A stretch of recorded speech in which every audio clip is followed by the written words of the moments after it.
Oh yeah, I mean, you look on Instagram or you look on Twitter. I mean, I don't think kids necessarily are thinking that far to like, oh, that's gonna be me. Like they're gonna showcase me, but I feel like they look at it as a part of like it's part of recruiting. Like, man, their social media team's great, but Texas State's are really cool. Like they have cool uniforms, they do cool things. Their jersey reveals are really cool. The posts they do, the fun activities and videos they do with their players. I feel like people want to be a part of that. So I feel like that's a big thing in recruiting is just the image that we put out as well. And but was it something that you actually like? You go to the portal, you're like flipping through. Okay, here's where I could play. Like, did it at all like stick out in your brain? Yeah, I mean, I loved everything about this place. That's why I came here. Just looking at like the social media posts from like when I was in the portal and stuff, and just how far they've come from then is it's still just super cool. We're talking about this place, the history of this place. Who's right behind us? I don't know if we can even see it in the shot Yeah, here. Coach Berg Neely, that's the goal right there. That's my coach, RB. Shout out Coach Neely.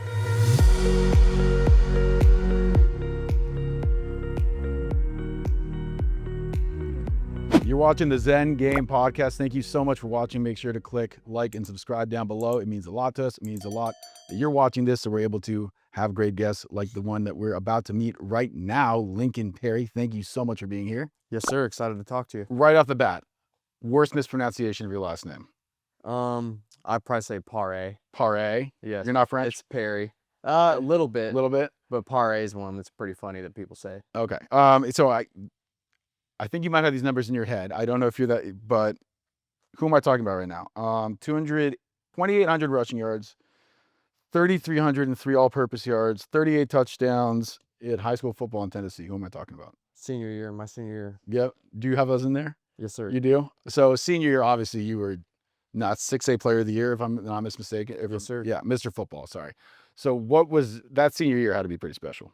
Yeah, it was a lot of fun. Just, it was the kind of thing that where me and the guys that were playing together were playing from 5th grade all the way up till senior year. So there's probably like 8 or 9 of us that had just a really good connection. We were able to be really, really good, really special together. And if I'm not mistaken, I did see a little bit of highlights. It might have just been Wildcat situations. Did you line up behind center a little bit too? Am I wrong? A few times. A few times. Have you ever lobbied for that here? Hey, Like, coach, I got one in me. every day. I actually had in the bowl game I had 4 or 5 snaps at Wildcat. Yeah. So I got a few. They're not gonna let you throw. We'll see. We'll see. Maybe. Time will tell. Defenses, he might throw it. Time will He tell. might. Yeah, you have no idea. So the experience of being, because 6A is the highest division, correct? So you're the Mr. Football of the Mr. Footballs, in my opinion. You get to go to the Titans game, you do all this stuff. So what was the experience like? It's almost like a mini Heisman Trophy, right? You got to be paraded around. Like, how cool was that? It was a really cool event. We got to go down to the Tennessee Titans Stadium and have a big dinner with everybody. And the day we actually went down there is the day they announced the winner. So it was like the top 3 finalists for every single division in football were there, and all the head coaches were there. So it was a really cool event. You got to meet a lot of good players and a lot of players that were going to a lot of big places. So just to be at a dinner like that and stuff like that was really cool, really neat. And that's one of those things, you can have all the goals in the world, but that almost feels like, oh, I didn't think I was gonna, like, when did you start to think like I might be the best player in the state, like legitimately? Like at what year were you trying to figure that out? So junior year is really when I was like, all right, I might have a chance to play college football, at least on the lower level side, FCS or something like that. I was like, I rushed for right over 2,000 yards my junior year, and I was like, okay, maybe I could do this. I had a good few touchdowns as well, and we had a really good team, and my offensive line was really good, and they were coming back my senior year. So I was like, man, with this offensive line and this team, like I could really put up some numbers and make a name for myself. So ended up being pretty good. It's always the guys up front, right? Like yeah. and you mentioned too, because this I feel like is rare, even at the high school level now. Grew up with them, played through high school together. Those are your best friends. Like, I feel like that's sort of how it's supposed to go. Yeah. What's it like getting to go through that with your best friends and probably your friends for life? I mean, it means everything from backyard football in elementary school, middle school, and then getting to do it together in high school, and then going through freshman, sophomore, and junior year, going into the senior year. Everybody's locked in. Everybody wants to do great things, and most importantly, you want to go to a state championship. We ended up being 1 game off, but being able to do that was just great. And to do it with the people you love and your boys there's no better feeling. So not just football, but you also wrestled. You played rugby too. Mm-hmm. Do you ever give your body a break? I mean, those are like the 3 most. You might as well add boxing in there too, and MMA. Like, That'd be cool. Like, at what point is it like, all right, maybe I need a week or something? Well, you do the other sports to work on stuff. So like I wrestled in the off season to help with conditioning. The conditioning was unbelievable for me, and I didn't do the big tournaments. I just wrestled in the local tournaments, but mainly just practiced a ton for conditioning, because In high school, I mean, I was touching the ball 25, 30 times a game consistently, so I had to be in the best shape I could be. For rugby, it was the same thing. It's pretty much a game of football and soccer, but it never stops. It's continuing on. So I'm running the ball, getting tackled, running the ball, getting tackled. So it's just training my mind. It also helped with a lot of open field running and stuff like that. So those two sports really helped me elevate my game on the field for football as well. Yeah, and a couple things about rugby specifically. I feel like rugby players are better at not hurting themselves while getting tackled or beat. You learn how to fall essentially because you don't have all the pads. And then also too, like it's like you're saying, the open field running, and you don't get the break. You just got to get up and go. Like, how much did rugby help for football? Oh, a ton. Because I'm used to, in rugby, running the ball and continuing play, getting tackled. People are rucking over you, and then the ball's out, and then you're rotating back to get the ball again. Versus in football, you have a play and you have 5 to 20 seconds to chill in between plays. So right after that rugby season kicked up in the spring, and after I did that, I rolled right into the season in the best shape of my life for my junior year and my senior year. So, if you talk to anyone from like Australia, they think that American football's soft because you get that break. You know what I mean? Did you start to get in that mindset? Like, I don't need to. What are we doing? Let's just line up and go. Like, Well, it's a little different. People have pads on, so they'll right. hit you a lot harder than they would in rugby. So you do get smacked in rugby, but it's a little different when you got a helmet and shoulder pads on to protect you. And then again, this is projecting where in the future. Obviously, the goal is professional football after college, but once that's done, you still have the rugby card in the back of your pocket, right? Like, and they're always recruiting to try and find USA Rugby. For sure. Have you ever thought about that? So, my sophomore year of high school, I went over and played on USA South in Vegas for the Vegas Sevens. And that was a lot of fun, but they knew that I was a football player and that I wanted to go play football. So it was just the kind of thing where if football didn't work out or I get done playing football early or something like that, that they said I would have an opportunity to try out for the USA national team. So you never know. I mean, if it's something where football ends up not working out and I want to go do that and still be active, I mean, that's a great option for me to do for a few It's years. Olympic sport too. You could For go sure. ahead and go get a gold medal, mess around and get a gold medal. That's pretty cool. Sure. So the high school recruiting process, what was that like for you? Obviously, the junior year is great, the senior year is great as well, and then you end up at Arkansas State to start. So what was sort of the way that that went? So, my dream was just to play college football by any means necessary. So, going into I didn't get my first offer till like 3 weeks before my senior season. So, I ended up getting Austin P and UT Martin. I got those in the same day. So after that, I was like, man, like I really have an opportunity. I just got to lock in, get my grades great, and have a great senior season. I ended up finishing with like around 16 or 17 FCS offers, and then the 2 weeks before signing day is where everything changed for me. Navy came in and offered me, and Arkansas State came in and offered me after one of my playoff games against a pretty good team. So playing FBS ball was my dream to do it, and Arkansas State came in and took a chance on me, and I went there. And you got some run early in your career too. So and then you decided to come here, obviously. So what was the decision process of like, all right, I think I've done what I can here. It's time for me to check out something else. We had a coaching change my sophomore year, and I feel like a lot of the guys at the university were leaving, and I felt like that we had around 40 guys leave. I was like, well, we're gonna have to come in and rebuild a lot of stuff. And I was gonna go into my junior year, and I just didn't want to be a part of that process at the time. And so, me and my family decided to move on from Arkansas State, and I'm so thankful that I made that decision because Texas State has been nothing but amazing. It's been a dream come true to be here for the past 4 years. And did you sort of lone wolf it from there, or were there other guys from that team that made this trip with you? So I was like over 40th person that left. Oh, I mean, Around there. this year specifically. Yeah, I think I was between 35 and 40th to leave Arkansas State that year. There was a lot Okay. of people that left, but And to come to Texas State from there. so I was the only person that came here Okay. from Texas State. Semester previous, our quarterback Lane Hatcher that was there, he came over here and was playing and had told me about it. And I was fortunate enough when I entered that Coach Babital offered me a scholarship and I was able to come here. What was his pitch? The player, not the coach, You talking about Texas State. you talking about Lane No, Hacker. or Yeah, Lane. Sorry. Yeah. Lane? Just basically the area. He told me about the area and the business opportunity. I want to do medical sales. Okay. And so to have San Antonio, Austin, and Dallas all right here and all of the surrounding cities around it, just a great opportunity to find a job after college. And the networking here was unbelievable. I talked to Don Coryell, and then our president, Kelly Danfus, came over here as well. I was with him at Arkansas State for 2 years, and he came here the same time I did. So I've had the same president for the past 5 years, so that's also really cool. But this place is amazing. It has everything you could ever want in a university. And you get here, you suffer what I assume is probably your first major injury that you've had, given all the crazy sports you've been doing.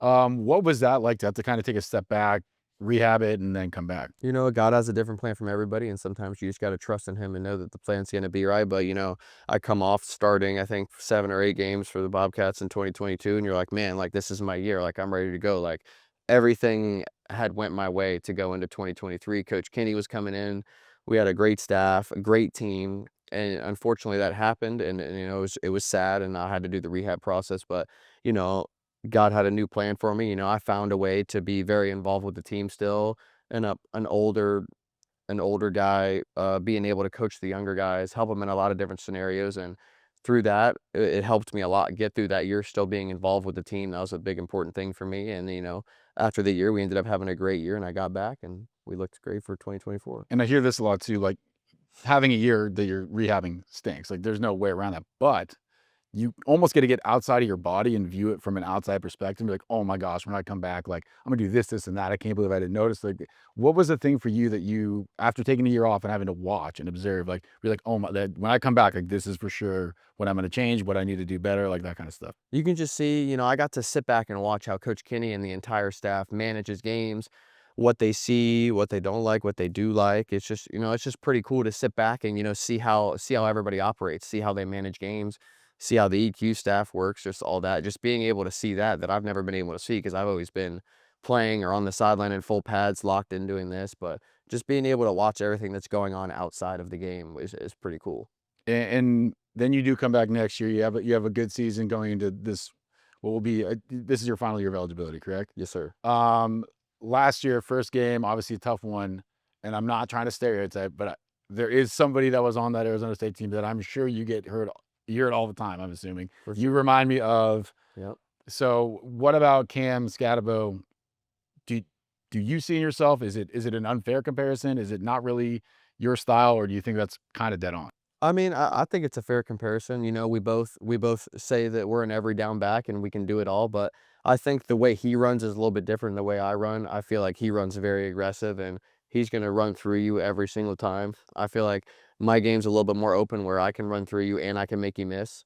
And so I think we are a little bit different. He's definitely a little bit bigger back, and you know, he's the elite of the elite from last year. So just to even be in the conversation as a comparison to him is really cool, but he's definitely a dog. At what point in the run do you decide around or through? Like, is it a split second? Like, I It's got it. If you see him off balance, like, go ahead. you want all your cuts and everything you do in the game to be reactionary, Right. and so you're never really thinking. You don't wanna think, you just wanna play fast. So it just happens. You come out the hole, there's a guy there, you 1-2 stick or, you know, you're going through him, you know, it just happens really quick. Final game of last year was the bowl game. You're the MVP of the game. How validating was that feeling for you? Like, all right, cool. Like back from the injury, like this is sort of the cherry on top, and then going into next year, this is a great sort of jumping off point. How did that feel? Man, it was just surreal. It was very, very emotional for me, even though I didn't show it at times, but just very emotional. You know, I remember being at that bowl game last year with my jersey on and pants, just walking around. And, you know, some fans were saying, like, you're going to be back, like, you're going to do good, like, we're going to come back to a great bowl game next year. And, you know, stuff like that helped me out. But being able to just be at that same bowl game and win there and then have an opportunity to be the MVP of the game, like, so emotional. I'm forever in debt to Coach Kenny and Texas State and everybody just to be able to just be back and playing for them. So They're so grateful. and towards the end of the game, that final touchdown, probably a great moment, followed by a not maybe the best decision of all time. Was that premeditated? How was it one of those things like No, you're just so fired I up? had no premeditation to do any celebrating. I've never gotten a personal foul before in my 5 years of playing football so far, and it was just the kind of thing. I scored. We were up by more than 7. Not a lot of time left, and I'm like, man, I need to make a memory right here. When I crossed that goal, and I was like, I'm doing it. I'm chucking this thing How many rows up do you get it? off pretty far. I threw it as hard as I could, so I that'll be a moment I look back on the rest of my life and been It was like that cool. I mean, whatever. I mean, if you're gonna get one, that's the time to get one, right? for sure. Going into next year, obviously, the revenge game comes in the beginning of the season, and then throughout the whole Sun Belt. What is the goal for you personally? Again, doesn't have to be X amount of yards, whatever. But like, what are the goals for you personally, and then for the team? my team goal at the end of the day is to win a conference championship. That's everybody's goal. You know, Coach Kenny preached habits reflect the mission. All of our habits point to winning a conference championship game, and that's everybody's goal. But for me personally, my life goal is to run for 1,000 yards in a college football season. So that's what I'm going to be striving for. We have a lot of great RBs in the room. I can't wait to see our room flourish. We're deep. We got guys that can ball. So I can't wait to see everybody go, and I hope the Bobcats are really good this year. Gotta love up the O-line, though. There you go. It's all O-line. They get to eat first. They get to do whatever they want. Oh, yeah, for sure. NIL food. That's the famous saying, they go as we go. Right. There's no O-line, there's no running backs. And going into your final year, you're a grad. This is your graduation year as well. When you graduated, you did like a gainer into the river. How many did you practice that? Like, did you know have you done that a million times? Like looked pretty cool. So my dad cheered at Kentucky for 4 years. Okay. And so I grew up, and my sister cheered as well. So I grew up in a lot of gyms and doing gymnastics and doing tumbling and stuff like that. So I flipped a little bit when I was a kid, but being able to still do a backflip and a gainer is just natural because I've just done it so many times. So that was baby stuff. Oh, yeah. What would be, and again, we don't want you to hurt yourself. So maybe after the season, we'll do this. When you get the graduation or the grad school graduation, you have to step it up a notch. It can't be a backflip again, right? I don't know. Back handspring flip, maybe. The most important thing is staying healthy. Don't get hurt doing dumb things. So, you got to stick what you know. How deep is the river? Where I jumped in, probably like 7 feet, but the normal spot where everybody jumps in is like 15 feet. So you're good. You're good. Yeah, you can get away with pretty much whatever you want. Oh, yeah. 15 feet. Thanks so much thanks for joining us. For sure. Appreciate it. I appreciate Good luck you. this season. All right, we're here at Texas State. Beau Sparks. Beau, we're gonna just go through your whole journey to how you got here. Awesome. So moving around a lot growing up. The last two, the high school spots were where? Nebraska and then El Paso, or just El Paso? No, so I started my freshman year of high school at Lincoln Southwest in Nebraska, and then the rest of my 3 years in El Paso at Franklin High School. So football's got to be a pretty easy way to make friends, I would think. Yeah. How did it help you make that transition from Lincoln to El Paso? I just think just being able to adjust, it was really easy because when you're thrown into football, you're kind of just thrown into a friend group almost. So I just think, yeah, just going into like a football team, a new team and stuff, it was just a good way to make new friends. And then again, kind of cool with you. You sort of have those two pods of friends, so to speak. So what is it like? You get a good view of like, okay, a lot of people are like, I'm good in my town or whatever. You get like, I'm good in this town, good in that town. Like I can assess how I am on a national level. Yeah. How did it help you through the recruiting process? I just think, for me personally, I think Texas football is the best football in the country. I just think as a high school and just in general, it was good exposure for me to go to El Paso and go to Texas and just play like competition, 6A football, and I just think that helped me a lot in the recruiting process. So the recruiting process for you, probably there's a lot of layers to it, right? And Yeah. part of it too, you played both ways in high school. Yes, sir. Or 3 ways. I don't want to short you one. I play a little bit. You return the ball. Okay. Yeah. How did you end up deciding, or did someone decide for you? You're an offense guy when you get to college. I always kind of loved playing receiver. I just love, scoring touchdowns. I love just that aspect of it. But definitely, it's hard to say because I really don't know when it was like, oh, I want to play receiver. Because I was recruited as both at high school. Like I had a couple offers at safety and a couple offers at receiver. So I just think just falling in love with scoring touchdowns mainly. That's what I'd say. When you look at the high school tape, because we do our research here at Zen Game, you can come downhill pretty good from safety. Do you miss that?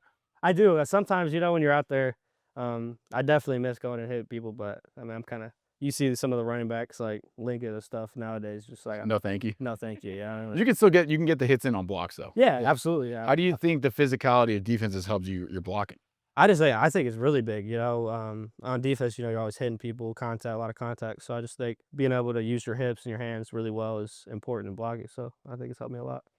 And so for your high school journey, you originally, again, correct me if I'm wrong, preferred walk-on was the original plan, and then Utah Tech comes in late. How did that all happen?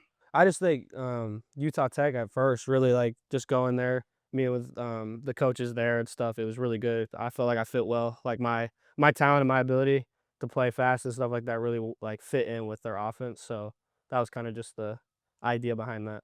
And there's a lot of high school kids who are going to be in the same spot where it's Yeah. going to be preferred walk-on FBS versus you get a scholarship FCS, like better chance to play. Like Yeah. what advice could you give kids who are going to be in a similar spot? I just think really don't focus on your offers and all that. Just focus on the process. Focus on waking up every day and getting 1% better. That's the main thing I'll tell you. Yeah. And then obviously goes really well. Did you? Everybody has high expectations for themselves. Did you have in your head first team All-American freshman? Like, was that even on your board of your vision? Yeah, so I have a whiteboard Okay. that I hang up in my room, and it just has all my goals on it. So at my freshman year, I wake up every day and just look at that board, and look what I wanted to accomplish, and just go attack it. I'm not a person like I'm always the underdog. You know, I'm the underdog. I'm undersized, but I love that stuff, and that fuels me. Undersized, but and again, correct me if I'm wrong. 10-4, 100 Yeah. in high school. Yes, sir. That's fast. Like that's like fast. So when that happens, does it change the way that college football coaches Yeah, look at you? 'Cause you absolutely. start sending that out. Absolutely, because I mean, it's hard to judge. I felt like a lot of coaches told me this. It was hard to judge my speed on film because I was playing both ways and I was tired. You know what I mean? And just being tired like that. But once I put like a stamp down athletic.net time in the 100, it was like you can't really doubt that anymore. You know? And is that when things sort of changed? Yeah. Was that time at junior year or was that That was my senior year. okay? So that's late. Yeah. So it was that like a last minute like, oh, by the way, here, like look at this. Yeah, it kind of tough. It didn't come earlier, but I mean, by then I was already locked in with Utah Tech and locked in with that situation. So I'm really loyal to stuff. So once I mean I was locked in, I was locked in. So And you speak like there is the loyalty factor, but then there's also like, hey, you know what? I need to put myself in the best chance for the next level. yeah, So absolutely. transfer portal becomes a thing, and I do feel like anyone who makes that team, that even first team freshman all FCS, like those guys all probably are thinking maybe I should go take that step up. Like, what was that decision process? I just think it was a lot just believing, like trusting in God, you know, just praying about it every night and talking with my family and just trying to figure out what the best situation for me was. And it was to hit the portal, and that's what I did. So And then how did that all go? Because it's almost your second time of going through the recruiting process. What is it again for kids who are about to potentially do it? How is it different versus the high school recruit? I just think as getting in as a transfer, I just think it's really important to go weigh all your options and just make your decision in a place of like not madness or like stuff like that. You know, make your decision in a place of like a cool place, cool, calm, and collected place, so you really can weigh all your options. That's the main. For you, where's that? Huh? Where's the decision making process? Like when you need to just sit and think, where do Yeah, you go? I just sit in my room really and just pray about it. I just lean on God, you know, because God's got a plan for all of us, and I was just trying to talk to Him and just help Him speak that for me in the light. And then obviously end up here at Texas State. So what was sort of the deciding factors there? Was it the program, the coaching staff, the Yeah. teammates? What was it? I just think it was honestly Coach Kenny, just talking with him and just really diving into what I really wanted, you know, really wanted in a program and a coach and stuff like that. And I just think it checked all my boxes. So then yeah, so then you end up here. How did the high school experience of sort of doing it was almost the exact same thing, right? Freshman year somewhere else, then you jump in. Yeah. Did that almost give you a practice rep for like what that was going to be like later? I just think just having that ability to be able to adjust, you know, just be able to adjust on the fly almost, and just making new friends and just being able just to be yourself, you know. I just think that's the main thing, is just be yourself and be who you are, and just hopefully your teammates and friends just take you for that. And then the playbook too, because football is more extensive of that. And again, you got the practice rep in high school of clean slate, do it again. You're technically not a freshman coming in as a transfer, but you are at the same learning point, right? Like, Yeah. so how do you catch up to everybody else? I just think it's just putting those hours where coaches aren't seeing you and stuff, just taking your playbook home, stuff like that, walking through on the field. I remember when I first got here in the spring, in 2024, in 2024, it was like I really had to take a dive and just because it's a whole different playbook, everything. And I just had to do stuff on my own. Like I'd go out 8 o'clock at night before spring practice in the morning and walk through the script, walk through the plays, and just really get acclimated to the playbook. Yeah. Who taught you to do that? I just think that's how I've grown up, you know, just earn everything I get. You know, I've never wanted anything to be given to me. So just learning everything and just not giving them a reason not to put me on the field. And so like part of ingratiating yourself with the new university, right? Like, did you go to a lot of other sports games? Like, how did you become like Bobcat? Does that make any sense? Yeah. I mean, I just think just getting in with the right people, really. I mean, Lincoln, one of my best friends, you know, just kind of, we lived together. So it's kind of a thing. I came here and I was like, I kind of gravitated towards him and the leader he was. And I just think that kind of got me in with the Bobcats. We'd go to all the sporting events, stuff like that. And I just think just being friends with leaders like him is the main way. So I got to root for them no matter what sport, right? Yeah, absolutely. So if there's like a cross country meet, all the schools from Texas are Yeah. invited. Texas State's involved, Incarnate Word's involved. Yeah. Who are you rooting for? Um, I'm gonna cheer on my girlfriend, of course, at UNW, but go Bobcats. So is she allowed to come in first and then Bobcats win like the team's like what is where's that line go? Oh, I mean, You got it. I'm gonna be her biggest supporter for sure, but Just wear like a neutral shirt. yeah, yeah, absolutely. All right, Half Texas State, half the perfect. kind of word. But what is it like dating? How much has it helped you almost to date someone who's an athlete who Yeah. understands what you're going through, and sort of lean on each other? Yeah, I mean, it's huge. She's everything to me. I mean, I've been dating her since I was a junior in high school in El Paso. So I just think, we both understand that we're both busy. We both have football, and she has cross country. We both have stuff we have to like priorities, you know. But we always make sure to make time for each other and enjoy that. Has she ever made you try to run with her? I've actually tried one time in high school. How long did it last? I lasted about 3 laps around the track, and I was out of You're there. good. Yeah, that's it. Well, I mean, for high school too, what you ran the 100, obviously. Yeah. What any other events? I ran 100, 200, 4x1, occasionally the 4x4. Okay. Yeah. So 4 times 3. I mean, you almost had it around. But yeah, that's a whole different animal because that sport specifically, I feel like it's more mind over matter. 100%. Football is sort of similar in that way. Do you guys have discussions around that? Like, how do you break through that barrier? Yeah. Like turning it off almost? I just think it's just confidence, really. That's the main thing that we talked about, is just being confident in what you're doing, you know, and just have love for what you're doing. And goals for yourself coming into this year. We'll switch Yeah. it back to football. Actually, no, let's go back to last year first.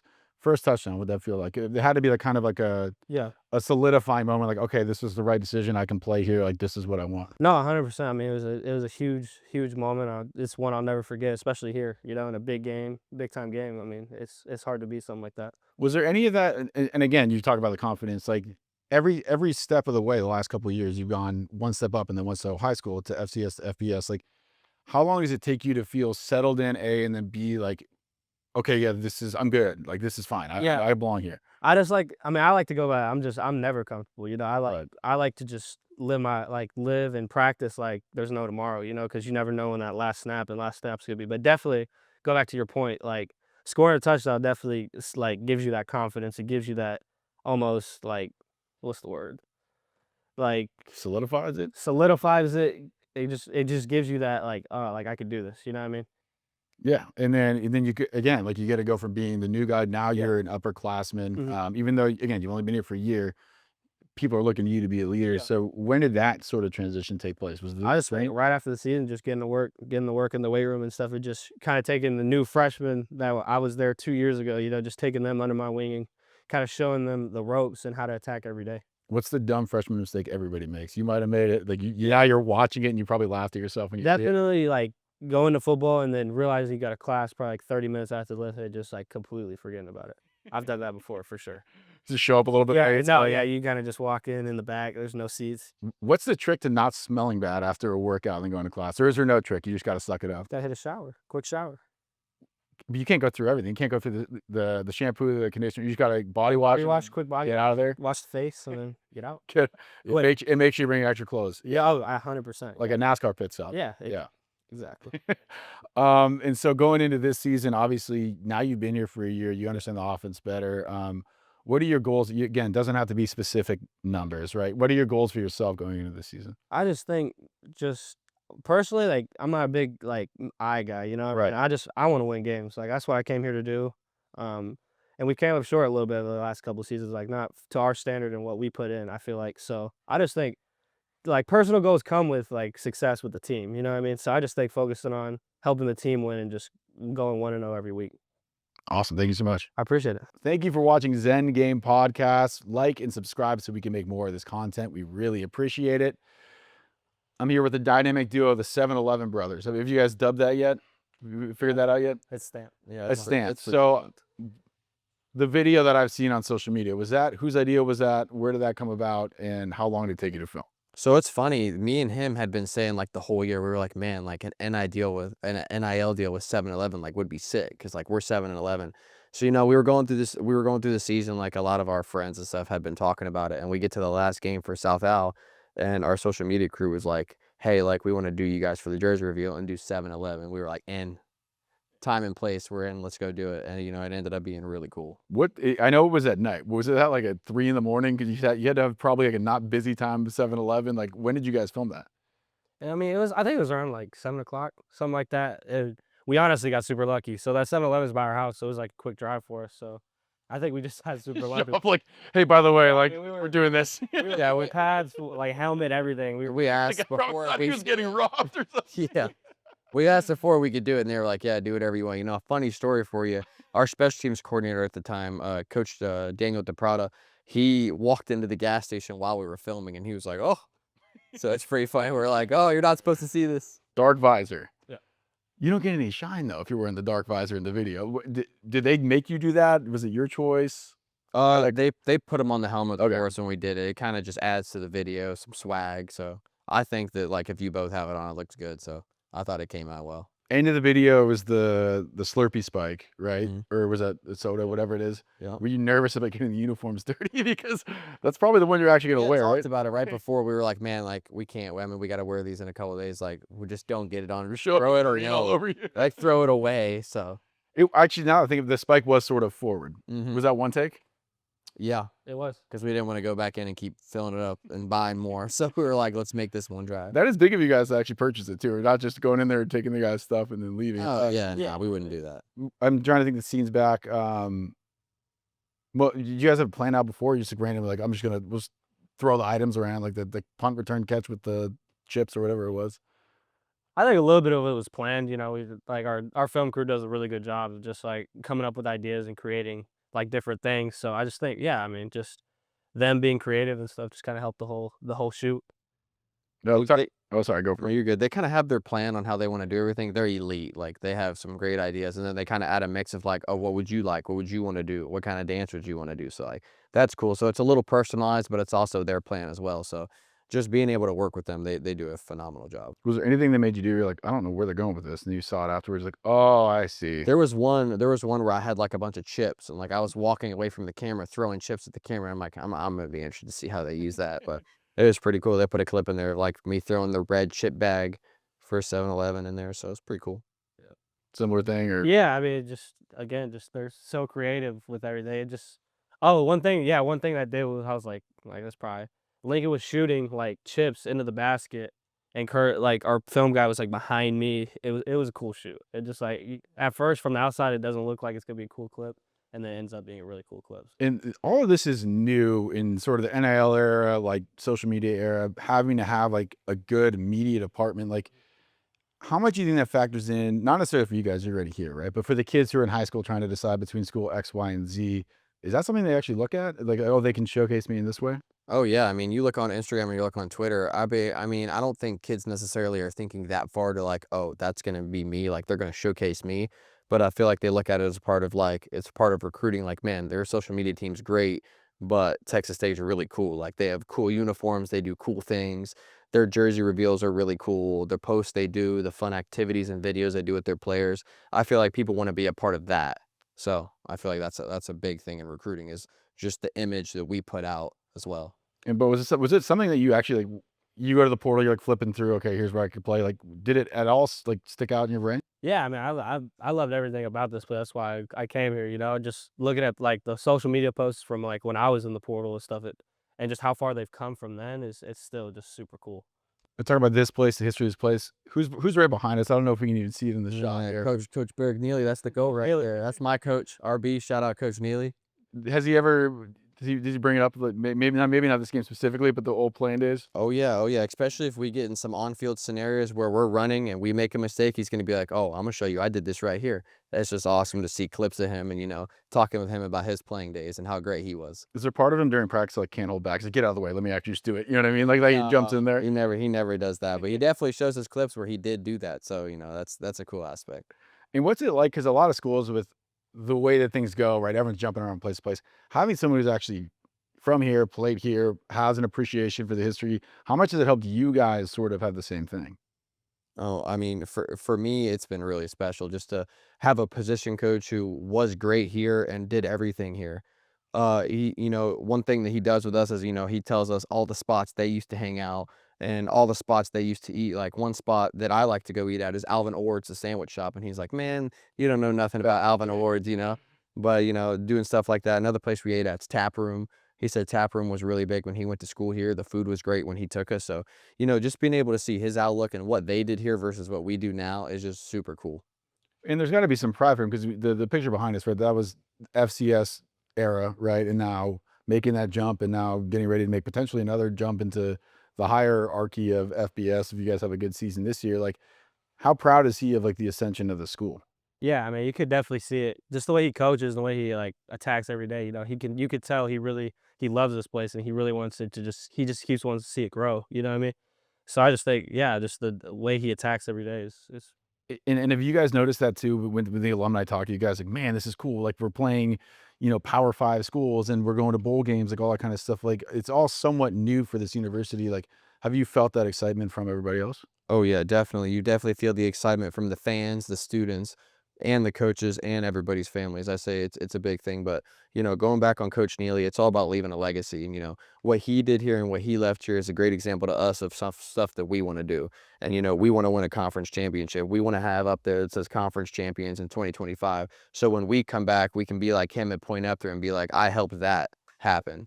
So to be able to do something like that would be incredible. So definitely having the university rise up does nothing but help us. Would you agree? yeah, just having that bigger than us mentality. You know, it's bigger than just us on the field. You know, there's a lot of things that go into all that, and just trying to make them happy and make them proud of this university. It would be kind of funny because this is getting kind of dated, right? If one of you guys gets to be up here, do you think Oh, do you think he'd fight you? never. I would come up here and tell him to put that back up here and be like, nah, you can't do the goat like You could take a different wall. yes, Yeah, okay. for sure. There's some other Hey, or areas. take the little wall in the back corner. Coach Neely can have the front. He's gonna be sitting here like a guard dog if he gets word of. Yeah, that's not going. When is it? So that was I think like 2004. That's like 20 years ago now. Like when do you become like the old man? Like how many years away do they need to be before it becomes a different era? I mean, shoot, I kind of feel like the old man You're right right now. there. I'm going into year 6, but I mean, I don't know. I guess we'll find out, when we're done playing and however many years after where we're like, man, like we're the old man now. But you never know. I feel like it's different for everybody and how you look on things. Yeah, same thing, honestly. Yeah. And so you guys are also roommates, right? Yep. So I'm gonna give you guys a chance to say something nice and maybe something not nice about each other right now. Best and worst quality as a roommate. I'll go first. Oh, you go first, all right? I say the best quality about Link's really is just the way he's a leader. Honestly, a leader in the house. That he takes care of all our bills and stuff. So I think that's the main thing. Yeah, that's the most important thing. Yeah, absolutely. Not a lot of people would do that, and he does. So I'd say that. I do think I'm going to stop you before you get to the bad one because if he's doing that, he deserves to be a better roommate. He's allowed to do that. He's paying for it. There's no leaves the dishes out, leaves clothes all over the place. No, No, he's clean. He's a clean guy. is it just you two or are there others? No, there's others. So we live with Blake Smith, one of our tight ends, and then we actually have a 4th spot open here in a week or so. Fox. Okay, here's the camera right here. Here's the sales pitch. I'm assuming you want that rent, right? So you need that 4th guy. Give us a sales pitch for the 4th spot, and then you guys, I honestly, I'll give you oh, you go for it. Go. Yeah, go ahead. Yeah. How would you like to live with us? We have 3 great athletes, me, Beau Sparks, and Blake Smith, all great athletes here at Texas State. We have a 4th spot open in our house, and we'd love to have another roommate in addition to that. Perfect. You're not gonna haze him? No 4th roommate hazing. No hazing. We don't do none of that. And so that house is almost like a mini fraternity, right? Like, did you guys automatically become best friends because you're all in the same spot? And then, what's it like being able to go home, like having a bad day of practice and coming home and talking to someone who understands?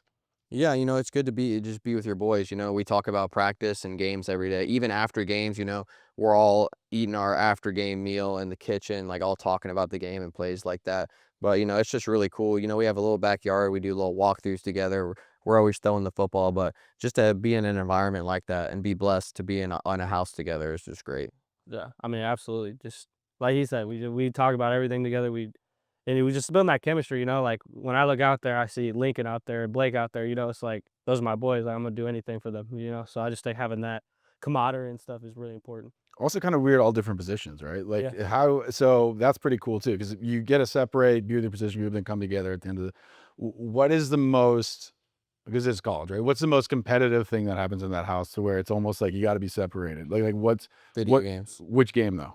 NCAA Okay. and Call of Duty, I would say. Call of Duty, really, because we play Forge, Rebirth, and Think it's bad? Yeah, it's fun, but that's when we're all on a team together, so we're all screaming at each other that somebody's not doing something right. oh yeah, but And NCAA, when it's a one-on-one, like that's for me, like that's big. Like I hate losing, like, especially when, like, things happen in the game that, like, aren't supposed to happen. Yeah, It's just hard. yeah, that's a game We right? we Yeah. definitely go at it. I mean, we're not fighting or anything, but we're definitely yelling at each other. Oh, I threw a control at my brother a couple of times growing Yeah. up. I've been Sure. there before. I understand what that's Get it? like. Are you the type of guy who's like, if you lose, like, no, we actually are running it back. Like, we're not. Oh, We're not in. yeah, I gotta get Yeah. my get back for sure. What was the most amount of games in a row you've been like, no, we actually like it's up till 5 in the morning? Actually, Jordan McLeod is probably the person I've played the most in one season. Okay. I think we played 4 or 5. We did like a 5-game series, and it was just a lot of back and forth. He ended up getting me in the end, but definitely him. Are you allowed to use Texas State? How does it work? Oh yeah, Yeah, oh yeah. You can use that at whatever team. whatever. I love using Texas State because I love using everybody. Like if I'm me and Connor play all the time, so I love throwing the ball to Connor and going running with his own player on him. It's pretty funny. So I like That Texas State.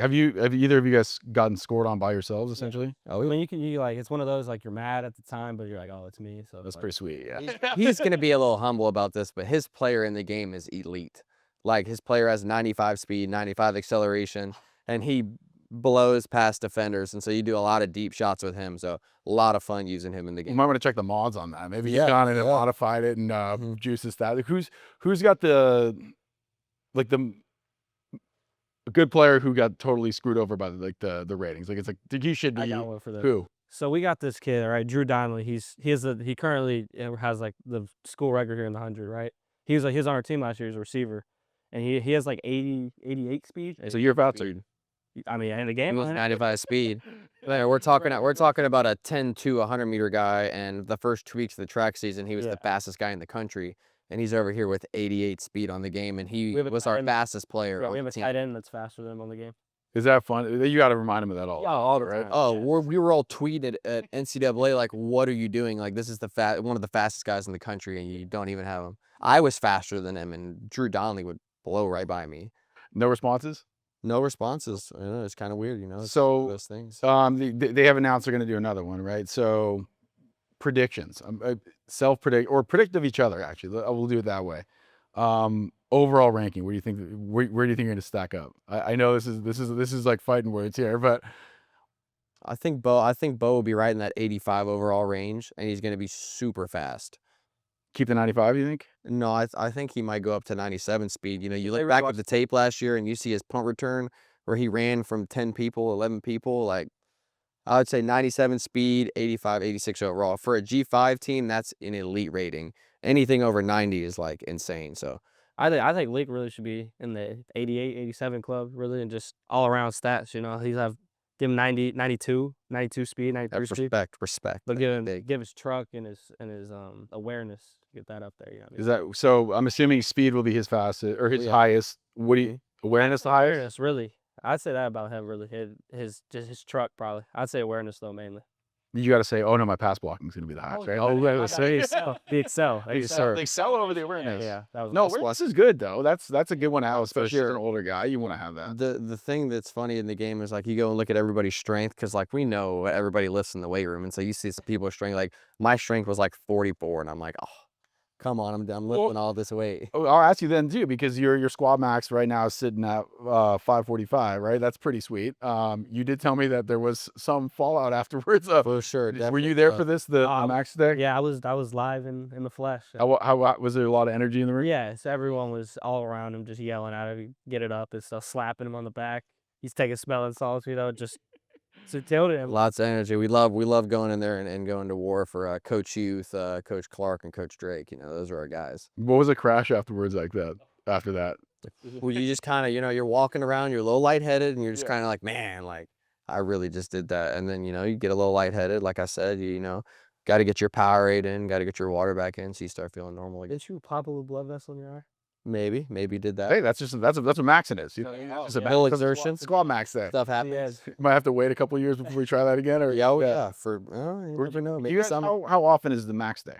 Is it once a year? No, yeah, like maybe twice a year where you're really going for stuff like that. Other than that, they take care of you. It's more volume based and stuff like that. You'll get high single reps, but it's more heavyweight fast. How fast can you move it? Coach Youth doesn't like failures, So we never do lifts where you're really going to fail and stuff like that. So he does a really good job with that as well. Which is probably smart, to be honest. I mean, as much as it's cool to like look at that number. I mean, yes, we're not like he says this all the time. As much as we go crazy in the weight room, we're not here to power lift. You know, we're here to be on the field and be fast and explosive. So he understands that and he gets us right. And I have a pitch for you guys, actually. So, rugby guy, return guy, right? I've always thought you take a bunch of rugby guys on kick return and let them just treat it like rugby. Heard ever tried that? Like just the lateral forever. You I line it up and just go. I think if you had a lot of experienced rugby players that you could do it 100%. Because I mean, all these defenders on the field they're not used to defending people who are laddering the ball. So if you do it efficiently and effectively like they do in the pros, like a pro rugby team, I guarantee you they could throw that ball around and get past the defense for sure. Yeah, and mess them up. That's bro. my Yeah. opinion. From what I've seen personally, I think that some pros could definitely come out on a kickoff return and throw it around and get around them. And not to keep pitching the downfield lateral, but okay, scenario, right? Breakaway, you're running down to go block. There's throwing one it to 'em. defender. I'm throwing it to him. What's it called? Offload? We actually, I kid you not, a week and a half ago, me, him, and Blake Smith talked about it. You look at Travis Kelce in the playoffs, throwing it to people. Now it has to be the perfect I think scenario. coach will kill you if you do that, though. No, for sure, for sure. But like a little, like I talked about in rugby, how I used to like get hit by two people and offload Yeah. and stuff like that. But you know, just in the game scenario, if it is the perfect scenario and like say like I'm on a breakaway and one guy's tackling me and Beau's just standing there, like I would throw it to him. We talked about Worst case, it just hits the ground. worst case. I know like Yeah. that's not something you look to Right. do. That has to be a perfect scenario. I think also, I mean, we got that chemistry, you know what I mean? We live together. We throw the ball around all the time. I just think right time, right situation. I think we execute. Secret practices in the backyard. Yeah, That's what we do. I think we execute. I know. But you know the rule. You break a rule, you got to score. Right, If 100%. you break a rule and don't score, you're not doing that ever again. You're gonna sit down. Yeah. So We'll be- go to timeout for a We'll second. be sitting just like this, like man, that was dumb. Yeah. What is it like? We only got a couple more minutes with you. Like that moment, because everybody's had that moment, right? Like I just did something dumb. You're in the doghouse. Like, what's it like being a teammate? Because you want to sort of keep your distance, but also be like, yo, dude, it's fine. Like, you know what I mean? Like, how do you guys approach situations where one of you might be down in the game, whatever it may be, and you guys are roommates, friends? Like, how do you kind of lift each other up? I just think really just going up to him and just kind of. I used to do this with Jordan if he'd make a dumb play or throw a pick or so. I used to just go slam like, you know what you can do, man. Like, flush it next play. You know what I mean? Because we have that chemistry, like that bond where he understands and knows like it's the next play. Like we really just need to go to the next play and execute. So I just think, yeah, just telling him like you know your why. You know what I mean? So flush this and next play.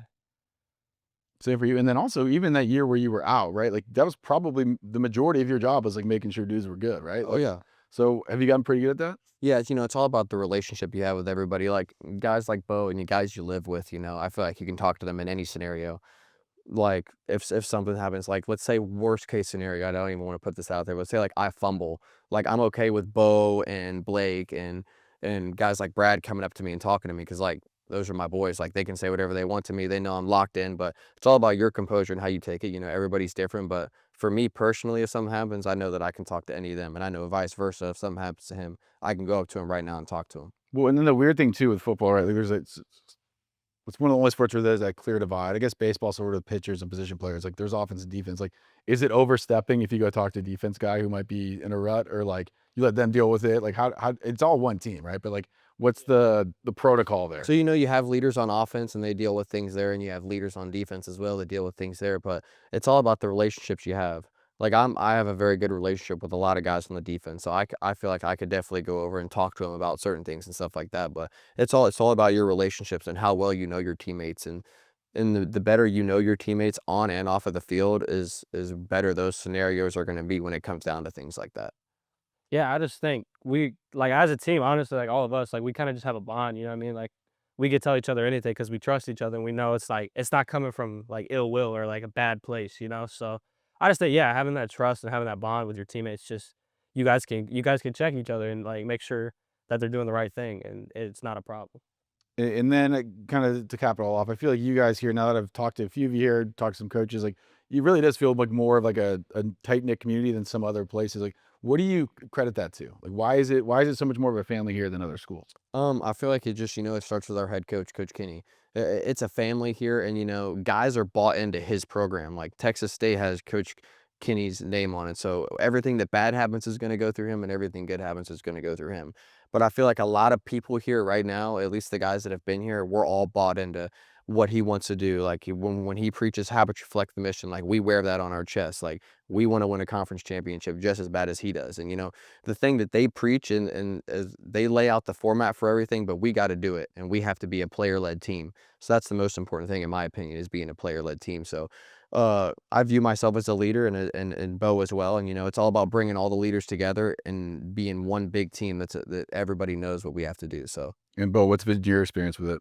Just like, I mean, just knowing Coach K, like he's looking out for all of us, he cares for all of us, and he just wants to see us all succeed. And I just think us coming together and us realizing that we all have one mission, and just like taking leaders, for example, all of our leaders and stuff, it just coming together, and just, yeah, that's the main thing, just coming together. All right, guys, thank you so much. And by the way, we're going to take full credit. Zen Game takes credit for any lateral touchdown that may happen this season. Can we get that? Let's do it. That's All fine. right, deal. I'm going to make you shake on that. Yes, sir. Thank you guys so much. Thank you. Appreciate you. Awesome. Thank you, guys.